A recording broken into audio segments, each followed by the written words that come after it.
Hi friends, last video la vandu ungalku golden rules pathi na explain pannirren. So golden rules na enna in classifications of accounts. So endend account la vandu enna entries varundradhu or 15 examples koduthu ungalku na explain பண்ணிடுவேன். இப்போ அதை base பண்ணி இந்த golden rules apply பண்ணி Journal entry எப்படி pass பண்ணுறதுன்றது நான் உங்களுக்கு சொல்லித்தரேன். அதுக்கு முன்னாடி நீங்கள் அந்த வீடியோ பார்க்காம இருந்தீங்கன்னா அதை பார்த்துட்டு வந்து இது பாருங்கள், அப்போ தான் உங்களுக்கு அண்டர்ஸ்டாண்ட் ஆகும். இப்போ வந்து ஜேர்னல் என்ட்ரி நான் டைரெக்டாக பாஸ் பண்ணாமல் ஒரு ரஃபாக க்ரியேட் பண்ணிவிட்டு அதுக்கப்புறம் உங்களுக்கு நான் பாஸ் பண்ணி காமிக்கிறேன். ஏன்னா நீங்கள் எப்படி அண்டர்ஸ்டாண்ட் பண்ணிக்கிட்டீங்கன்னா உங்களுக்கு கொஞ்சம் ஈஸியாக புரியும். அதனால தான் வந்து இப்படி பண்ணுறேன். ஸ்டூடெண்ட்ஸ்க்கு இது ஹெல்ப்ஃபுல்லாக இருக்கும். ஸோ இப்போ வாங்க பார்க்கலாம். ஸோ 2004 மார்ச்சில் வந்து இத்தனை என்ட்ரிஸ் நடந்திருக்கு. ஸோ ஃபர்ஸ்ட் என்ட்ரி, அதாவது டோட்டலாக 7 என்ட்ரிஸ். ஸோ ஃபர்ஸ்ட் என்ட்ரி பார்த்தீங்கன்னா bought goods for cash at rupees 25,000 2004. ஓகேங்களா? இப்போது ஃபர்ஸ்ட் மார்ச் அன்னைக்கு பாட் கூட்ஸ் ஃபார் கேஷ் இதில் வந்து பர்ச்சேஸ் பண்ணுறோம். அப்புறம் கேஷுக்கு பர்ச்சேஸ் பண்ணுறதுனால ஒன்று பர்ச்சேஸ் அக்கௌண்ட், இன்னொன்று கேஷ் அக்கௌண்ட். பர்ச்சேஸ் அக்கௌண்ட், இன்னொன்று கேஷ் அக்கௌண்ட். பர்ச்சேஸ் அக்கௌண்ட்டுன்றது வந்து பார்த்திங்கன்னா கூட்ஸ் பர்ச்சேஸ் பண்ணுறதுனால இது வந்து ரியல் அக்கௌண்ட்டில் வரும். ஏன்னா அசெட்ஸ் எல்லாமே ரியல் அக்கௌண்ட்டில் வரும். நெக்ஸ்ட்டு கேஷ்ன்றது வந்து ஒரு கரண்ட் அசெட். ஸோ இதுவும் வந்து ஒரு ரியல் அக்கௌண்ட்டில் வரும். இப்போ ரூல் அப்ளை பண்ணலாம். ரியல் அக்கௌண்ட் பொறுத்த வரைக்கும் debit what comes in and credit what goes out. So debit அப்படின்றது வந்து பார்த்திங்கன்னா டெபிட் வாட் கம்ஸ் இன், அதாவது பர்ச்சேஸ் பண்ணுறோம். ஸோ வந்து நமக்கு கூட்ஸ் உள்ளே வருது, அதனால் வந்து டெபிட் சைடில் இதை பர்ச்சேஸ் அக்கௌண்ட்டை போடணும். கேஷ் வெளியில் போகிறதுனால நம்ம வந்து கேஷ் அக்கௌண்ட்டுக்கு வந்து கிரெடிட் அப்படின்றது சைடில் போடணும். இப்போ நெக்ஸ்ட் என்ட்ரி பாருங்கள். On 2nd March sold goods for cash. இப்போ வந்து சேல்ஸ் நடக்குது. ஓகேங்களா? Sales account. நெக்ஸ்ட்டு வந்து அதே தான், கேஷ்க்கு இப்போ சேல் பண்ணுறோம். இம்மிடியட்டாக நம்ம கேஷ் வாங்கிட்டு சேல் பண்ணுறோம் நம்ம கூட்ஸு. ஸோ இதுவும் சேல்ஸ் வந்து கூட்ஸ் சேல் பண்ணுறதுனால இது ரியல் அக்கௌண்ட்டில் வரும். கேஷ் வந்து ஒரு current asset. So again it is and real account. என்ன அக்கௌண்ட்டில் வருதுன்னு பார்க்கலாம். Debit what comes in. இப்போ சேல் பண்ணுறதுனால வந்து நமக்கு கேஷ் உள்ள வருது. ஸோ கேஷ் வந்து நம்ம டெபிட் சைட்லேயும் சேல்ஸ் வந்து நம்ம கிரெடிட் சைட்லேயும் போடணும். அவ்வளோதான். நெக்ஸ்ட் என்ட்ரி பார்க்கலாம். On 3rd March bought goods for credit from Gopi. இப்போ என்ன சொல்கிறாங்கன்னா நம்ம கூட்ஸ் வந்து கிரெடிட் பேஸில் பர்ச்சேஸ் பண்ணுறோம். ஒரு கோபின்ற பர்சன் கிட்ட மென்ஷன் பண்ணுறோம். கிளியராக வந்து மென்ஷன் பண்ணியிருக்காங்க. ஸோ இப்போ வந்து பர்ச்சேஸ் அக்கௌண்ட், பிகாஸ் நம்ம பர்ச்சேஸ் பண்ணுறோம்.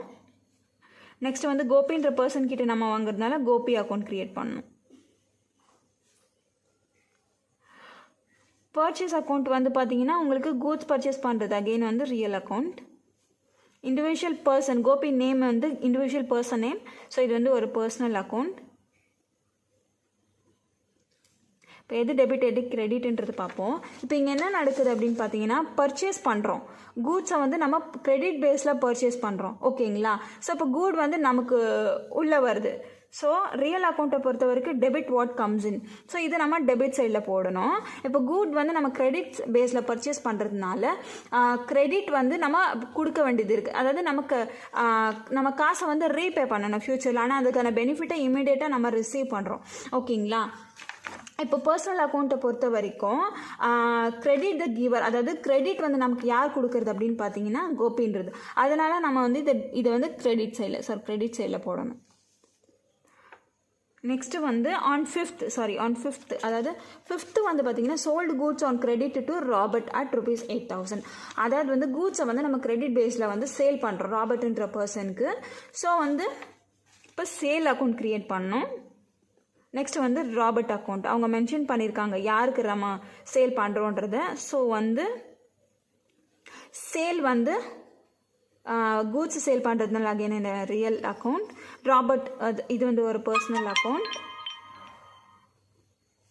இப்போ இங்கே என்ன நடக்குதுன்னு பார்த்தீங்கன்னா ரியல் அக்கௌண்ட்டை பொறுத்த வரைக்கும் சேல்ஸ் கூட்ஸ் வந்து வெளியில் போகுது. ஓகேங்களா? credit what goes out. So debit what comes in. அதாவது credit இப்போ நம்ம வந்து இதை வந்து goods வெளியில் போகிறதுனால நம்ம இதை credit சைடில் போடணும். நெக்ஸ்ட்டு வந்து இப்போ சேல் நடக்கிறதுனால ராபர்ட்ன்ற பர்சன் வந்து தான் ஃப்யூச்சரில் வந்து நமக்கு பே பண்ண போகிறாரு. ஓகேங்களா? இப்போ பர்சனல் அக்கௌண்ட்டை பொறுத்த வரைக்கும் இந்த கூடை வந்து யார் ரிசீவ் பண்ண போகிறாங்க? Debit the receiver. ஸோ அதனால் வந்து ராபர்ட்ன்ற பர்சன் தான் வந்து டெபிட் சைடில் போடணும். ஏன்னா வந்து அவர் தான் நமக்கு வந்து ரீபே பண்ண போகிறாரு. இந்த கூடை வந்து இமீடியட்டாக கன்சியூம் பண்ண போகிறது வந்து ராபர்ட்ன்ற பர்சன். ஸோ இவர் வந்து டெபிட் சைடில் வருவார். நெக்ஸ்ட்டு வந்து பார்த்தீங்கன்னா 7th, அதாவது on 7th received from Robert at ₹6,000. அதாவது 6,000 rupees ராபர்ட்ன்ற பர்சன் கிட்டேருந்து நம்ம காசு ரிசீவ் பண்ணுறோம். எதுக்கு ரிசீவ் பண்ணுறோம் அப்படின்னு பார்த்தீங்கன்னா, ஆல்ரெடி வந்துட்டு நம்ம கிரெடிட் பேஸில் வந்து நம்ம ராபர்ட்ன்ற பர்சனுக்கு சேல் பண்ணுறோம் கூட்ஸை. அதில் வந்து அவர் 6,000 நமக்கு ரீபே பண்ணுறாருன்னு வச்சுக்கோங்க. இப்போ வந்து நம்ம அதை நம்ம இங்கே காமிக்கணும். இப்போ இந்த என்ட்ரி பொறுத்த வரைக்கும் பார்த்தீங்கன்னா கேஷ் நம்ம ரிசீவ் பண்ணுறோம். ரிசீவ்டுன்னு கொடுத்துருக்காங்க. ஸோ வந்து டைரெக்டாக கேஷ் அக்கௌண்ட் க்ரியேட் பண்ணிக்கிறோம். ராபர்ட் அப்படின்ற பர்சன் கிட்டேருந்து ரிசீவ் பண்ணுறதுனால ராபர்ட் அக்கௌண்ட்டை நம்ம க்ரியேட் பண்ணுறோம். ஸோ கேஷ்ன்றது ரியல் அக்கௌண்ட், ராபர்ட்ன்றது பர்சனல் அக்கௌண்ட். ஓகேங்களா? இப்போ வந்து கேஷ் நம்ம ரிசீவ் பண்ணுறோம். ரியல் அக்கௌண்ட்டை பொறுத்த வரைக்கும் debit what comes in. Cash வந்து நம்ம ரிசீவ் பண்ணுறோம். ஆல்ரெடி ராபர்ட்ன்ற பர்சன் வந்து கூட்ஸை வந்து யூஸ் பண்ணியிருக்காரு. ஓகேங்களா? இப்போ வந்து இவர் தான் நமக்கு ரீபே பண்ண போகிறாரு. ஸோ வந்து ரீபே பண்ணுறதுனால இவர் தான் வந்து கிரெடிட் சைடில் வருவார். ஏன்னா கிரெடிட் த கிவர். ஏன்னா இவர் தான் வந்து நம்மளுக்கு கேஷ் ரீபே பண்ண போகிறாரு. ஸோ இது வந்து கிரெடிட் சைடில் போடணும். ஸோ நெக்ஸ்ட் என்ட்ரி பார்த்தீங்கன்னா பேடு டு கோபி ₹5,000. இப்போ ஏன்னு பார்த்தீங்கன்னா ஆல்ரெடி நம்ம வந்து கூட்ஸ் வந்து கோபின்ற பர்சன் கிட்ட நம்ம வாங்கியிருக்கோம். ஆன் 3rd March வந்து goods bought goods for credit from Gopi at ₹19,000. இப்போ அதில் வந்து 5,000 நம்ம பே பண்ணுறோன்னு வச்சுக்கோங்க. இப்போ அதை தான் நம்ம இங்கே காமிக்க போகிறோம். இப்போ 2 டிரான்சாக்ஷன் நடக்குது. ஒன்று என்னன்னு பார்த்தீங்கன்னா பேடு கேஷ் அக்கௌண்ட். ஏன்னா கேஷ் நம்ம பே பண்ணுறோம். நெக்ஸ்ட் வந்து கோபி அக்கௌண்ட். இப்போ ஆல்ரெடி வந்து பார்த்தீங்கன்னா நம்ம வந்து பர்ச்சேஸ் பண்ணியிருக்கிறதுனால கேஷ் வந்து நம்ம பே பண்ண போகிறோம். ஓகேங்களா? இப்போ இது வந்து ரியல் அக்கௌண்ட், இது வந்து பர்சனல் அக்கௌண்ட். சாரி,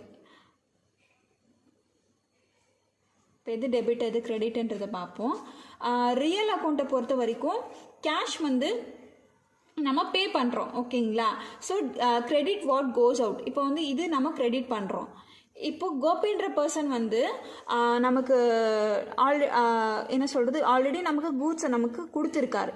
ஓகேங்களா? இப்போ வந்து பர்சனல் அக்கௌண்ட்டை பொறுத்த வரைக்கும் டெபிட் த ரிசீவர். அதாவது வந்து இப்போ நம்ம பே பண்ணுற போகிற காசை வந்து யார் ரிசீவ் பண்ண போகிறாங்கன்னா கோபின்ற பர்சன் ரிசீவ் பண்ண போகிறாங்க. ஸோ இதை வந்து நம்ம டெபிட் சைடில் போகணும். Next on 20th March bought furniture for cash at ₹7,000. அவங்க கிளியராக வந்து ஃபர்னிச்சர் வந்து கேஷ் கொடுத்து நம்ம வாங்கியிருக்கோம் அப்படின்னு சொல்லிட்டு மென்ஷன் பண்ணியிருக்காங்க. ஸோ ஃபர்னிச்சர் அக்கௌண்ட் க்ரியேட் பண்ணுறோம். நெக்ஸ்ட்டு வந்து கேஷ் அக்கௌண்ட். ஓகேங்களா? ஸோ இது வந்து ரியல் அக்கௌண்ட். ஏன்னா அசெட் இல்லையா? Again cash is an asset, real account. Furniture வந்து இப்போ இதில் என்ன நடக்குது? Debit what comes in, credit what goes out. So furniture உள்ளே வருது, டெபிட் சைடில் போடணும். கேஷ் வெளியில் போகுது, ஸோ கிரெடிட் சைடில் போடணும். அவ்வளோதான். ஸோ இப்போ வந்து நம்ம இதை டைரெக்டாக பாஸ் பண்ணிக்கலாம். இப்போ ஃபர்ஸ்ட் திங் வந்து பார்த்தீங்கன்னா ஃபஸ்ட்டு எப்பயுமே டெபிட் சைடில் இருக்கிறது எழுதணும். நெக்ஸ்ட்டு வந்து கிரெடிட் சைடில் இருக்கிறது எழுதணும். ஸோ ஃபஸ்ட்டு வந்து பர்ச்சேஸ் அக்கௌண்ட்.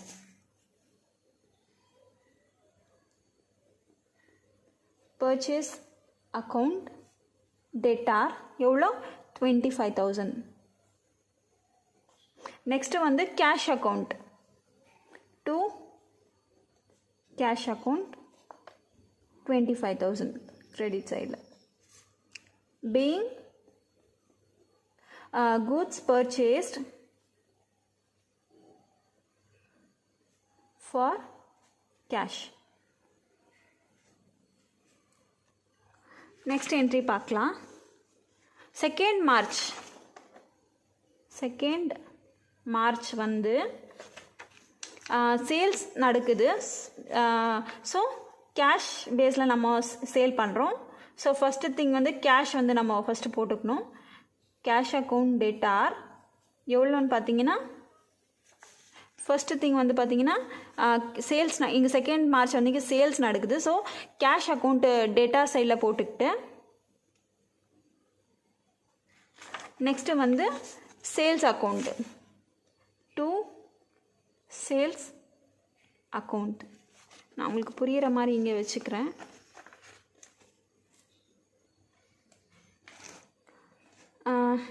சேல்ஸ் நடக்குது.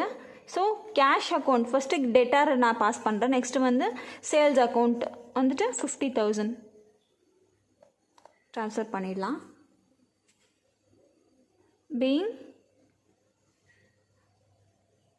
goods sold for cash அவ்வளோதான். நெக்ஸ்ட் என்ட்ரி பார்த்தீங்கன்னா 3rd மார்ச் அன்னைக்கு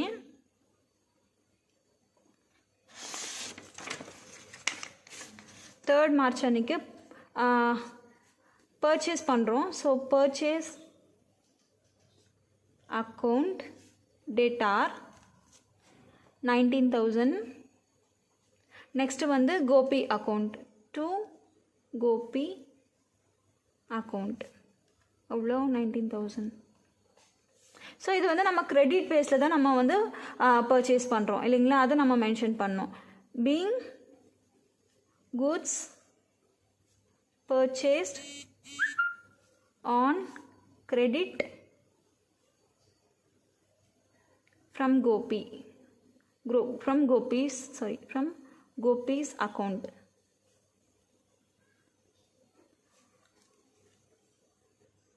இப்போ நெக்ஸ்ட் என்ட்ரி பார்த்தீங்கன்னா 5th மார்ச் அன்னைக்கு ஒரு சேல்ஸ் நடக்குது. ஸோ அது வந்து டெபிட் சைடில் வந்து பார்த்தீங்கன்னா ராபர்ட் அக்கௌண்ட். நீங்கள் இப்படி நீங்கள் ரெடி பண்ணிங்கன்னா வந்து உங்களுக்கு பாஸ் பண்ணுறதுக்கு ஈஸியாக இருக்கும். அதுக்காக தான் நான் இப்படி நோட்ஸ் மாதிரி க்ரியேட் பண்ணி உங்களுக்கு பண்ணித்தரேன்.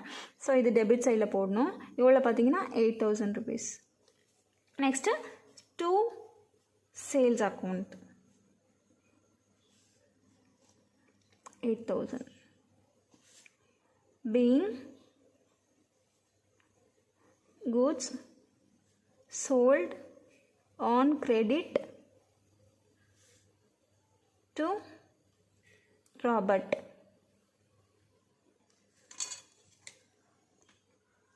அடுத்த என்ட்ரி பார்த்தீங்கன்னா 7th மார்ச் அன்னைக்கு கேஷ் நம்ம ரிசீவ் பண்ணுறோம் இல்லைங்களா. ஸோ கேஷ் அக்கௌண்ட் டேட்டார் எவ்வளோ ரிசீவ் பண்ணுறோம் 6,000. So to Robert account 6,000 being cash received from Robert. Next last entry பார்க்கலாம். இன்னும் 2 என்ட்ரி. ஸோ 9th மார்ச் அன்னைக்கு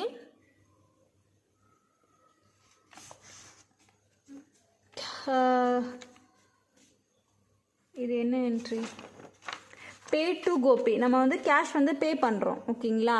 ஸோ அதனால் ஃபஸ்ட்டு கோபி அக்கௌண்ட் டேட்டார் எவ்வளோ பே பண்ணுறோம் 5,000.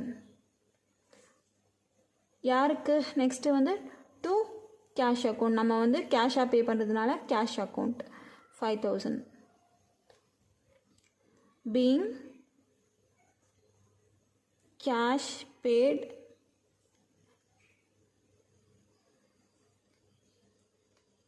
to கோபி.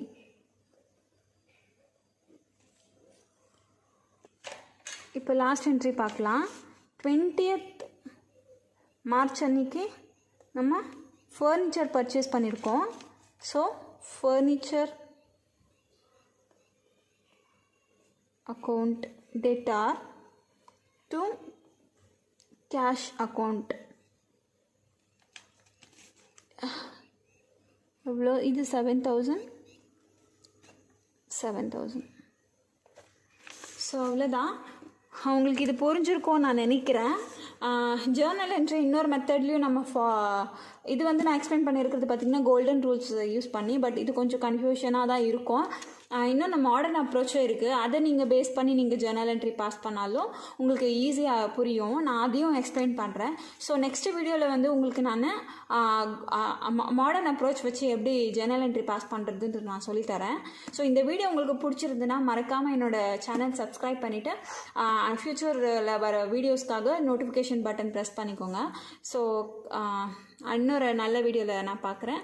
நன்றி, வணக்கம்.